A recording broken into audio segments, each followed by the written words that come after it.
In this video, I'm going to bring up a Zinc dev board from MYIR. What's interesting about this board is that for about $200, you get a Zinc 7010 with 512 megabytes of RAM. You get 3 Ethernet ports, a USB port, a DB9 with RS-232, RS-485 and CAN, and a GPIO header.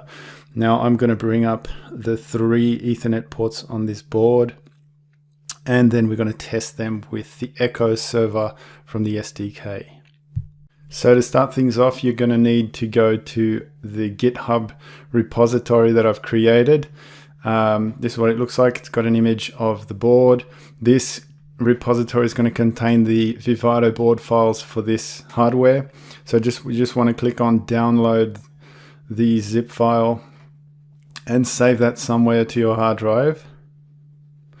Then you want to open up the zip file, extract the contents. Obviously you can clone this project if you wanted to, but I'm just doing a copy of the files.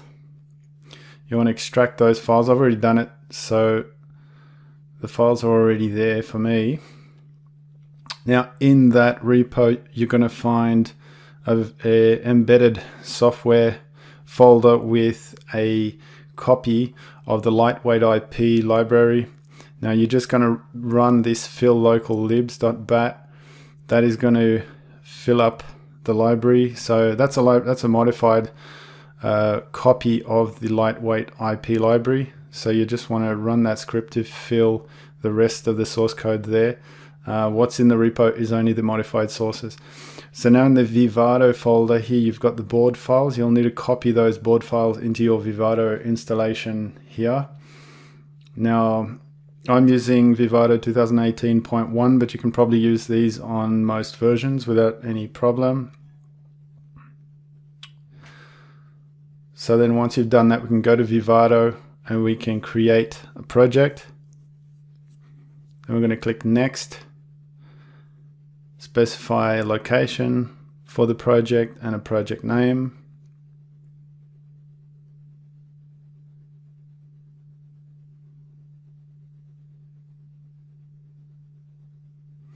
Now because we put the board files into the Vivado installation, we should be able to see the MYIR board listed in the wizard. So we can just click on boards and scroll down and it should be there.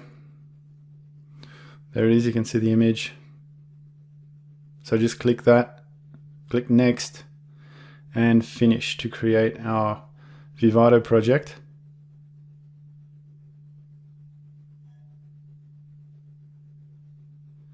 Now the first thing we want to do is create a block design for the project.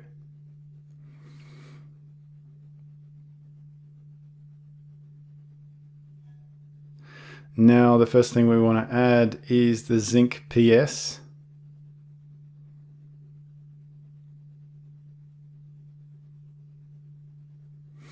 Now because we're using the board files, we can use the block automation to automatically configure the PS for us according to the hardware we're using. So we just do that. But now because we want to bring the 3 Ethernet ports into this design, I'm going to need to do some changes to the PS configuration. So firstly, because I'm going to use AXI Ethernet subsystem, I'm going to need the DMA, which is going to need access to the DDR. So I need a high performance slave AXI interface to be enabled. I also am going to need a master AXI GP0 interface, or a general purpose AXI master interface, so that I can control my peripherals over the AXI light bus. I'm going to want to enable the GEM1 or ENET1 and enable also its MDIO interface. That's going to go through EMIO into the PS, so I can connect it through the PS, because there is that PHY. If you read through the blog, you'll see the diagram. That PHY is connected through the PL. Now I'm going to need some fabric clocks. All clocks are going to come from the zinc in this design. I'm going to need a 125 megahertz clock and a 200 megahertz clock to clock my AXI Ethernet subsystem and my GMII to RGMII IP. I'm going to need to enable fabric interrupts because my cores, my IPs are going to generate interrupts, and those interrupts need to go through to the zinc PS. So that's everything I need enabled in the zinc PS. Now I want to hook up my clocks. So this is the main clock, which is there by default, the 100 meg clock. That's going to clock all my interfaces, all my two buses. So let's say that's the general purpose master AXI port and the high performance AXI slave port that goes to the DDR memory. Now I'm going to add my AXI Ethernet subsystem.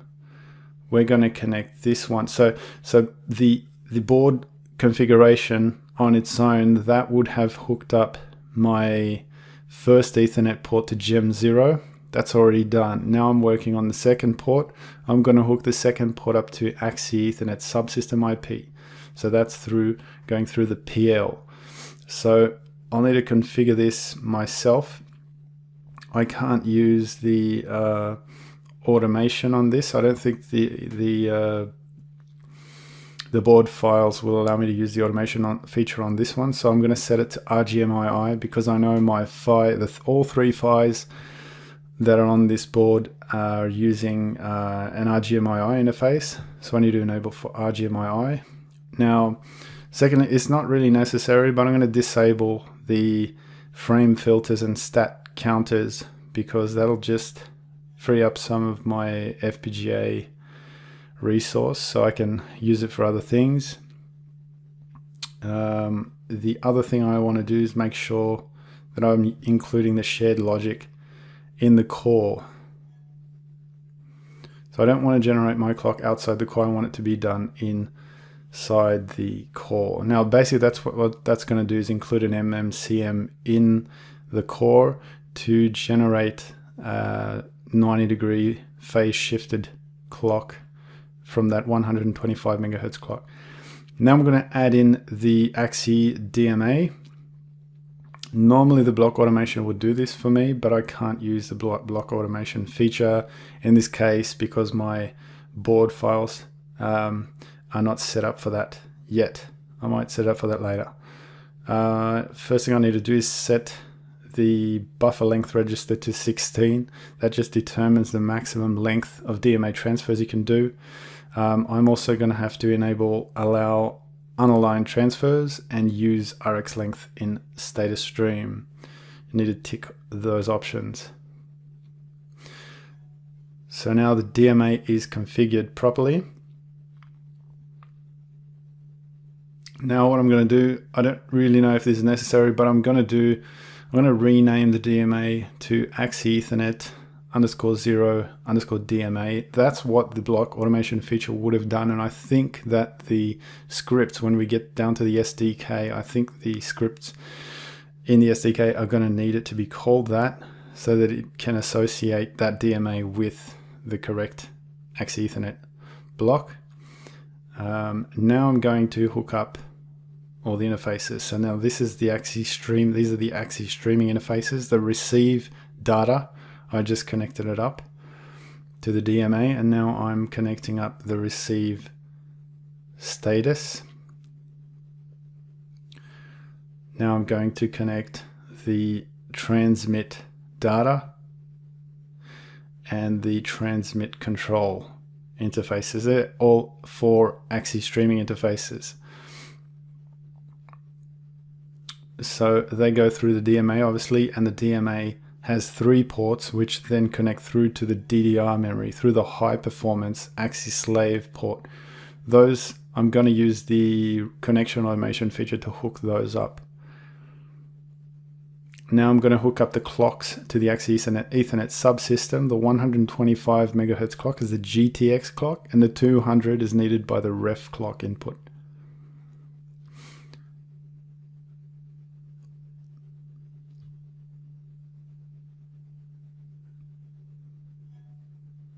Now I'm going to hook up my interrupts. So to do that, I need to put a concat concatenate in there.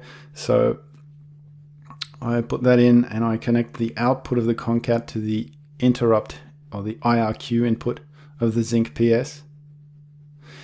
Then I've got 4 outputs, 4 interrupts coming from my IP at the moment. I'm going to put 5 ports in instead of 4 because I know I'm going to add the UART IP later. So I've got 2 interrupts coming from the DMA and 2 interrupts coming from the AXI Ethernet IP. So I just hook those up to the concat. Like I said, the 5th one is going to be used by the UART IP, UART Lite that I put in later. So now I'm going to use a connection automation to hook up the AXI slave clock, AXI streaming clock. The MDIO interface gets externalized. The fire reset signal we don't use because we don't have a connection to it on this board. The RGMII interface gets externalized, and the AXI S-AXI, that's the AXI Lite bus, so we want that to be connected. The same thing for the DMA, and then the high performance port for the Zinc PS, we want that to go through to the DMA.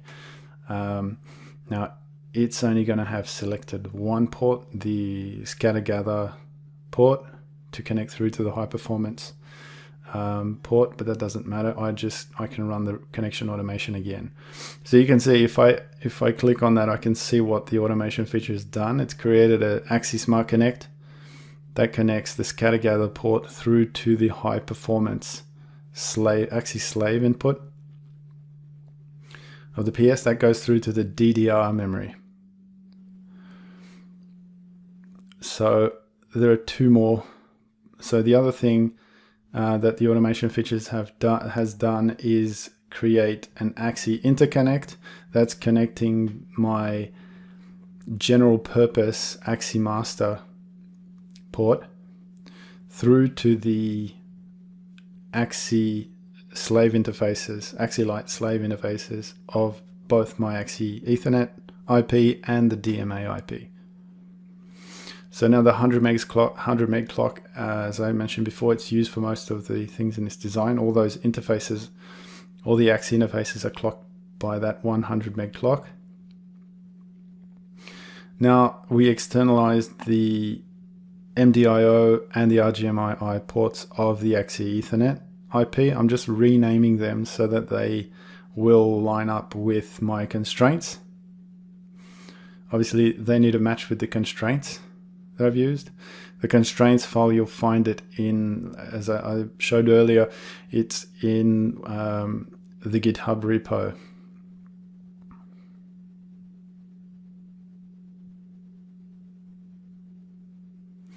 So now just run the connection automation feature again to connect up the remaining 2 AXI master ports that need to go through to the high performance AXI slave connection to the DDR memory. So they'll go through the AXI Smart Connect and then through to the high performance port.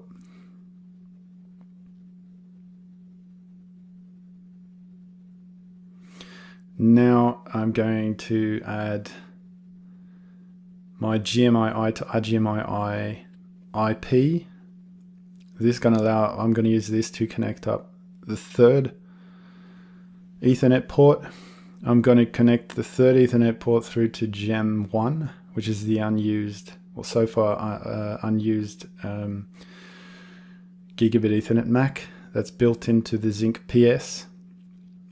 Now when you bring one of the gems through to the PS, it has a GMII interface, not an RGMII interface, so you need to use this GMII to RGMII core to translate that interface appropriately for the PHY that you're using. If we were using a GMII PHY, we wouldn't need to do this.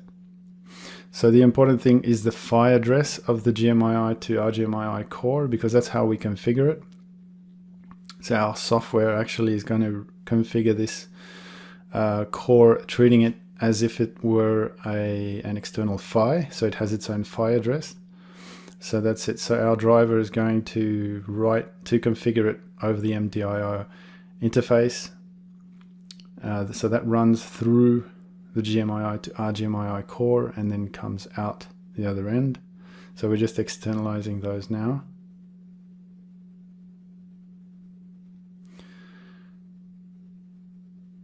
Then we need to hook up the resets and the clock. The clock input to the GMII to RGMII core is 200 megahertz. In this case, I think in other devices, I think it might be different.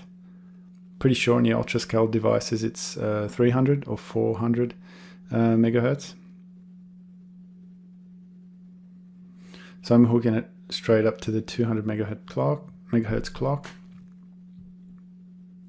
Now my resets, I can use the processor system reset, which has been hooked up automatically to the 100 megahertz clock. But because that is going to be synchronous to my 200 meg clock, I can use it for these reset inputs. So notice they're using the active high reset output of the processor system reset. So now I am going to, like I did with the AXI Ethernet ports, I'm going to rename the ports of the GMII to RGMII IP so that they match with the constraints file that we're going to use. So this, I'm calling it port 2. So I have 3 ports in total, port 0, 1, and 2. So this is the final port. We didn't have to set up anything for the first port because it was handled by the board preset file.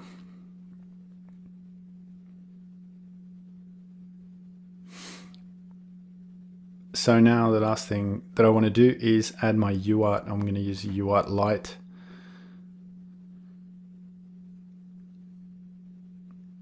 So this is pretty easy to set up. I'll use the board. I'll use the connection automation for most of this, except for the interrupt. I'll just hook the interrupt up. And we want to externalize the UART output, obviously. And the constraints file has the right constraints for that. Here I'm going to use the automation feature to externalize UART and to connect up the AXI Lite interface. So that's going to go through my AXI interconnect, which as the other two peripherals do. So now I'm going to rename the UART port to RS232 because that's what I used in the constraints file. And RS232, it's appropriate because I'm using the RS232 output or bus that's on this board. Now the last thing we want to do is create, or almost last thing, is create a HDL wrapper for this design.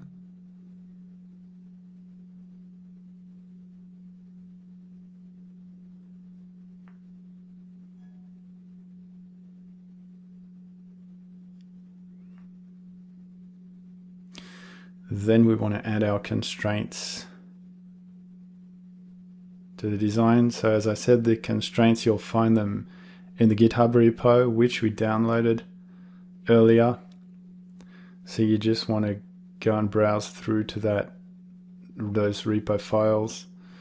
It's in Vivado source constraints, and there's only one XDC constraints file there. So just click on that and add it to the design.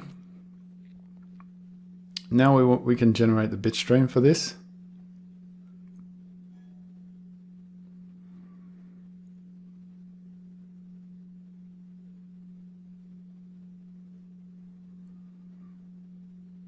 So when the bitstream is done, then we just want to export the hardware because we want to bring it into the SDK now. So we export that with the bitstream and then we can launch the SDK. I'm going to keep it local to the project.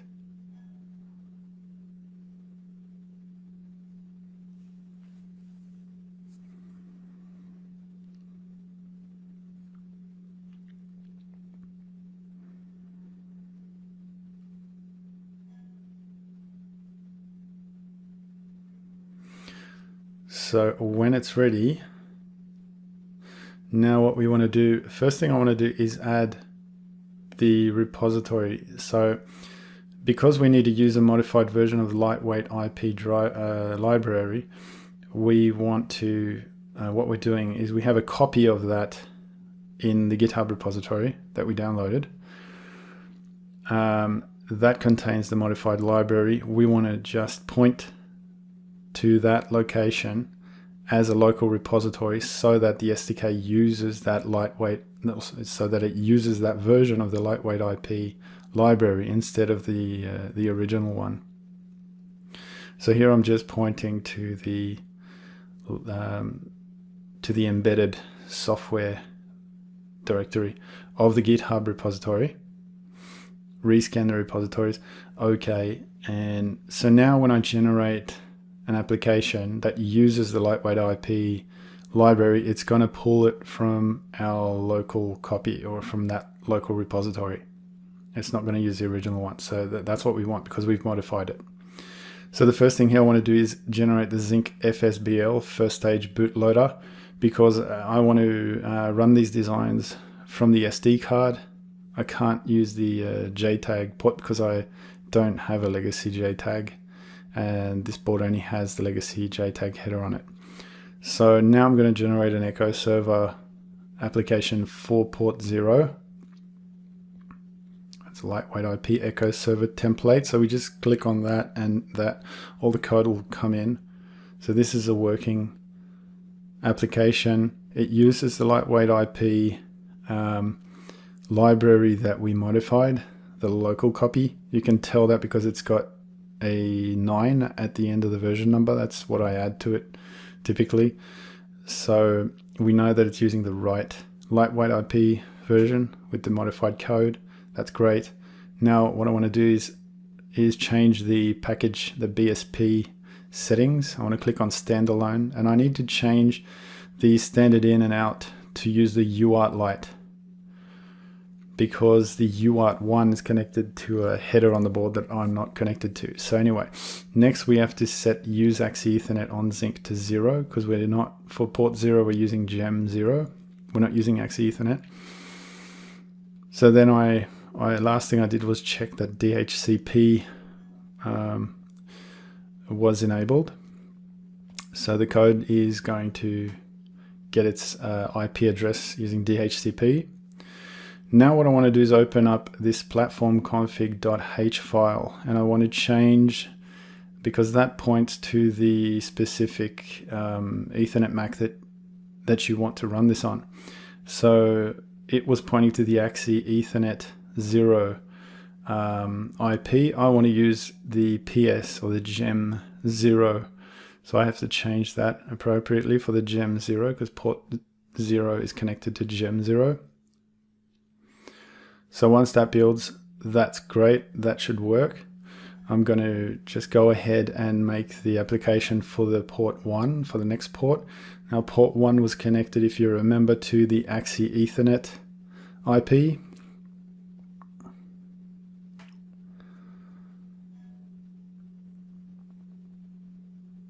So I generate that. When that's ready, again, I'm going to have to modify the BSP to set up the correct standard in and standard out. It has to use the UART light IP. And then I change, well, actually I can leave that AXI Ethernet on Zinc as 1, because we are going to use AXI Ethernet for this design. I just check the DHCP. Now you don't have to check that every time. It is enabled by default. Okay, now I know that the platform config is already right. It's already correct. It's set up for AXI Ethernet 0.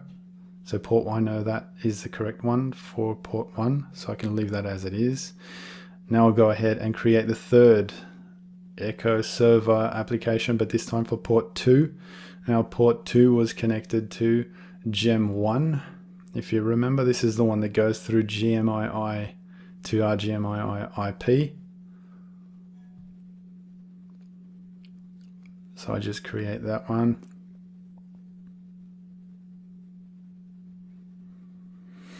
And when it's done, I want to modify the BSP again. I've got to set up standard in and standard out to use UART light. And I want to make sure that AXI Ethernet on zinc is set to 0 because this one's using Gem 1. DHCP is enabled. That's great. Click OK.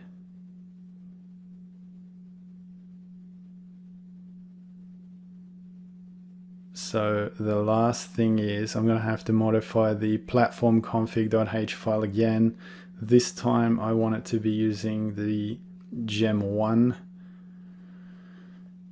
base address, so I'm just copying it from the first design. I'm going to change that 0 to a 1. And I'm going to, instead of soft Ethernet on Mac, I'm going to set that to 0.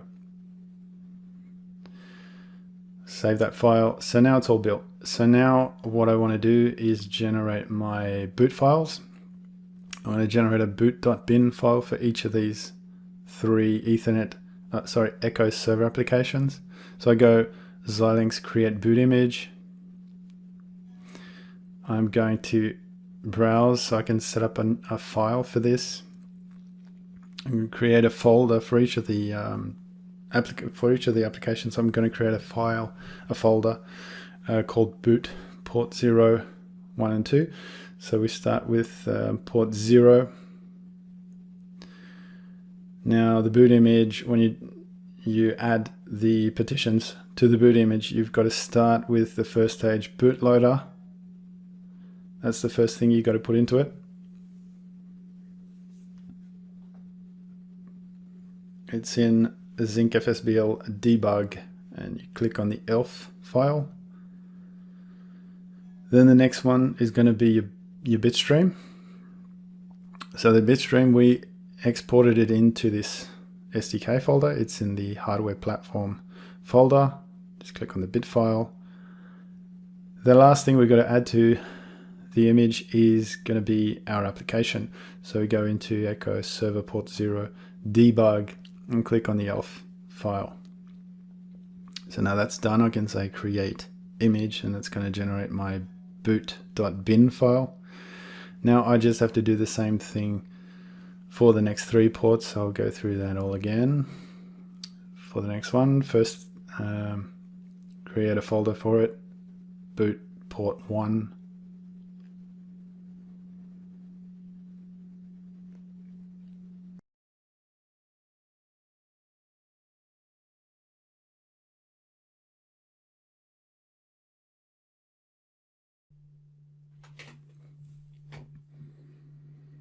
Zinc FSBL, so I click on the ELF file there. Then the next thing is the bitstream. So I get that from the hardware platform folder. And then the last thing is going to be our application. So Echo Server Port 1, debug, and the ELF file. Then I click on create the boot image. So finally onto the last one.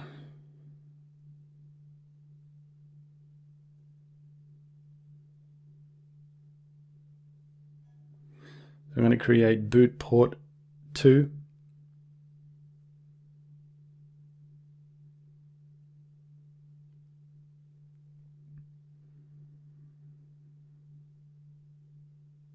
First thing I need is the first stage bootloader. Second thing is the bitstream.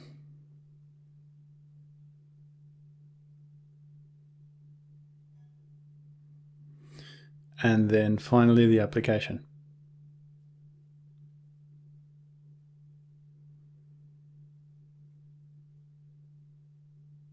So now all my boot images are done, and I can move over now to the hardware and test it out.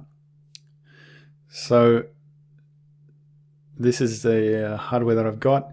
I'm just going to pull out the SD card and plug it into my little SD card adapter, which is connected to my PC. So Windows is going to ask you if you want to format it, but you just cancel that every time. Now I'm going to open up that drive. I'm going to delete the boot file that was already on it. And then I'm going to copy over the boot file for the port 0 design. Now I'm going to close that. I'm going to disconnect the SD card from the PC. So then I pull it out of the PC and plug it back into my dev board.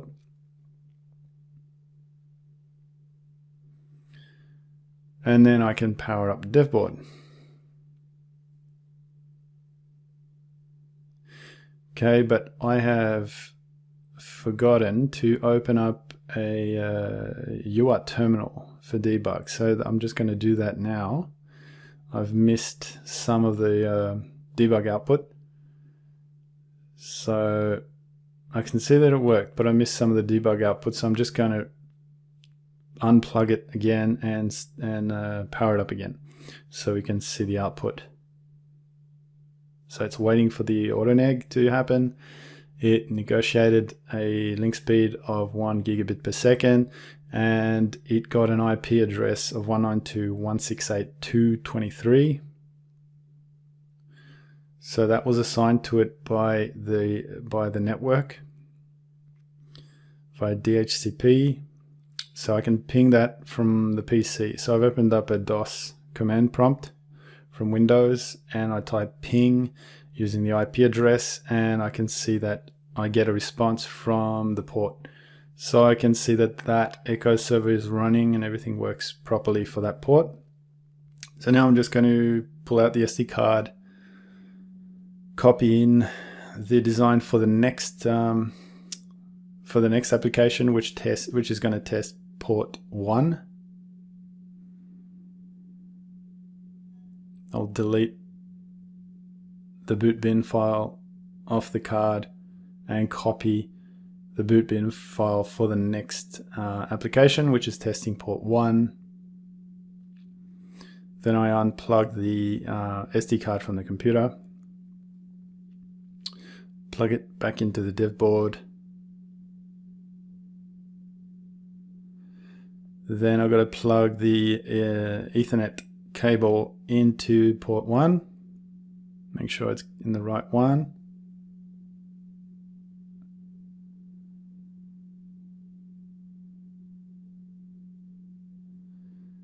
Then I power it up and I get the output. Just waiting for the AutoNeg to happen.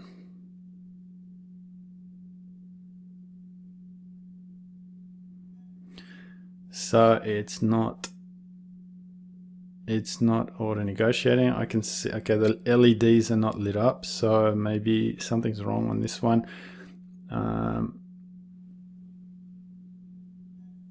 Let's see, maybe I haven't plugged the cable in properly. So I'll try this again.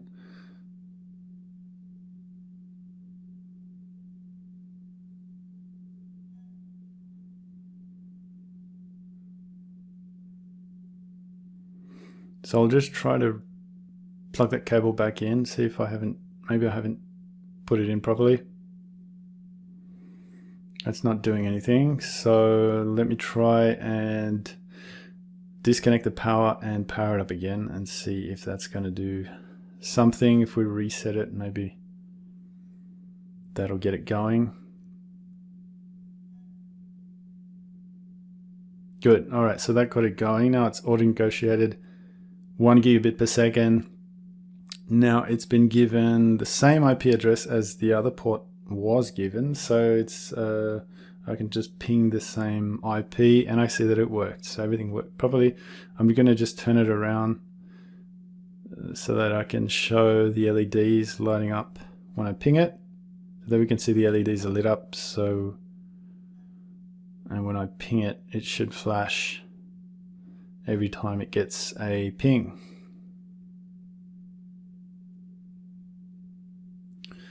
So now I can test out the last port. So remember, this port here, port 1, is using AXI Ethernet subsystem IP. Now the last port that I'm going to test is going to be using Gem 1. So I plug the SD card back into the PC.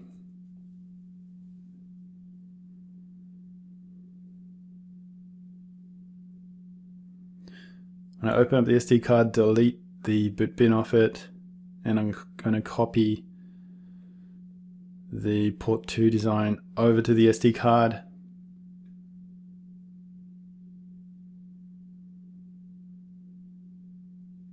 I'm going to pull it out of the computer,